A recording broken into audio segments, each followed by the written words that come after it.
Hi everyone, welcome back to Nasima's cooking recipe. আজকে নিয়ে চলে এলাম দারুণ মজাদার একটি শাহি টুকরা রেসিপি। শাহি টুকরা তো অনেক রকমভাবে বানিয়েছেন আপনারা, একবার এভাবে বানিয়ে দেখতে পারেন।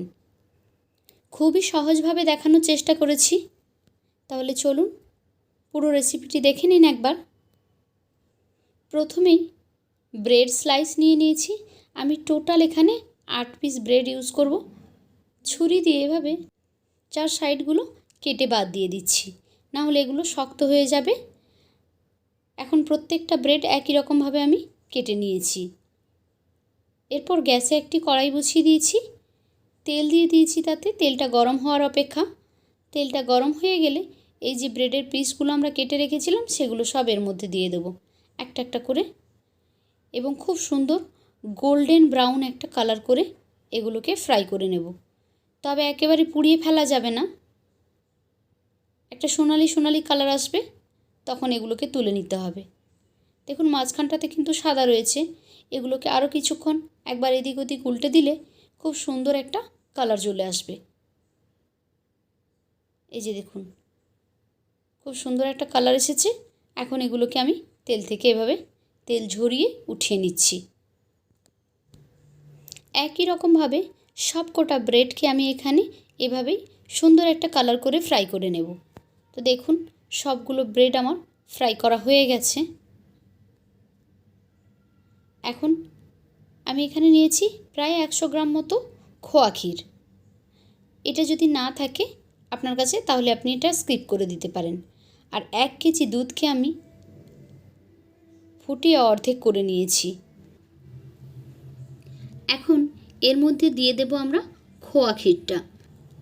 আপনার কাছে যদি খোয়া ক্ষীর না থাকে তাহলে এই পর্যায়ে আপনি গুঁড়ো দুধ ব্যবহার করতে পারেন, যাতে এই লিকুইড দুধটা একটু ঘন হয়ে যায়। দিয়ে দিলাম আমি কয়েকটা কেশরের ধাগা, তাতে খুব সুন্দর একটা স্মেলও আসবে আর একটা কালারও আসবে। তো এই দুধটাকে আরও কিছুক্ষণ জাল করে নেব। আস্তে আস্তে করে দেখবেন দুধটা একটু ঠিক হতে শুরু করেছে। এর প্রধান কাজ হলো দুধটাকে জাল করে ঘন করে নেওয়া। দুধটা যত ঘন হবে এর টেস্ট তত বেশি ভালো হবে। এখন উপর থেকে আমি দিয়ে দিলাম 1 চামচ রোজ ওয়াটার। এরপর আরও 5 মিনিট মতো আমি দুধটাকে জাল করে নিচ্ছি। দেখুন খুব সুন্দর একটা কালার এসে গেছে আর থিকও হয়ে গেছে অনেকটা। এখন আমি দিয়ে দিচ্ছি এখানে পরিমাণ মতো কনডেন্সড মিল্ক। মিষ্টিটা যে যার পছন্দ অনুযায়ী দিয়ে নেবেন। বেশি মিষ্টি চাইলে দিতে পারেন বেশি, আর না হলে কম মিষ্টি চাইলে কম দিতে পারেন। এটা সম্পূর্ণ আপনাদের নিজেদের ব্যাপার। এখন আবারও 2 মিনিট মতো এটাকে জাল করে নিচ্ছি। অলমোস্ট এটা হয়ে গেছে। একটু পাতলা রাখতে হবে, না হলে যখন ঠান্ডা হবে এটা আরও একদম জমে যাবে। তো এই পর্যায়ে আমরা গ্যাসটা বন্ধ করে দেব। এখন আমি একটা পাত্রের মধ্যে এই শাহি টুকরাটাকে সেট করব। সেই পাত্রের নিচে আমি প্রথমে কিছুটা লিকুইড দুধ দিয়ে দিচ্ছি, যে দুধটা আমরা রেডি করলাম। তারপর একটা একটা করে যে ব্রেড স্লাইসগুলো আমরা ফ্রাই করে রেখেছিলাম সেগুলো দিয়ে দিচ্ছি। প্রথমে একটা লেয়ার আমি নিচে দিয়ে দিলাম, আবারও এর ওপর থেকে ওই ঘন করে রাখা দুধটা দিয়ে দিচ্ছি। সবগুলো দেওয়া হয়ে গেলে এর উপরে আরও একবার আমরা ওই লেয়ারটা রিপিট করব। আর যে 4টে ব্রেড পিস রয়েছে ওই ব্রেড পিসগুলোকে এর উপরে দিয়ে দেব।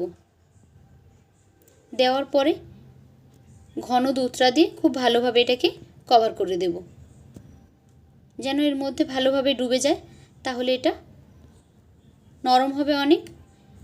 আমি কিন্তু এখানে ব্রেডটাকে চিনির শিরাতে ডোবাইনি, ডিরেক্টলি এভাবে তৈরি করেছি। আপনারা চাইলে ব্রেডটাকে ফ্রাই করার পরে চিনির শিরাতে ডুবিয়ে দিতে পারেন, তাহলে একটু বেশি মিষ্টি হবে। আমি হালকা মিষ্টিভাবে তৈরি করতে চেয়েছি, সেই জন্য এখানে চিনির শিরায় আমি ডিপ করিনি। এখন এভাবে উপর থেকে কিছুটা পেস্তা বাদামের কুচি নিয়ে ছড়িয়ে দিচ্ছি, জাস্ট একটু গার্নিশিং দেখতে ভালো লাগার জন্য। আপনাদের কাছে অন্য কোনো ড্রাই ফ্রুটস থাকলে সেগুলো দিয়েও আপনারা গার্নিশিং করে নিতে পারেন। এভাবে দিলে দেখতে অনেক বেশি সুন্দর লাগে।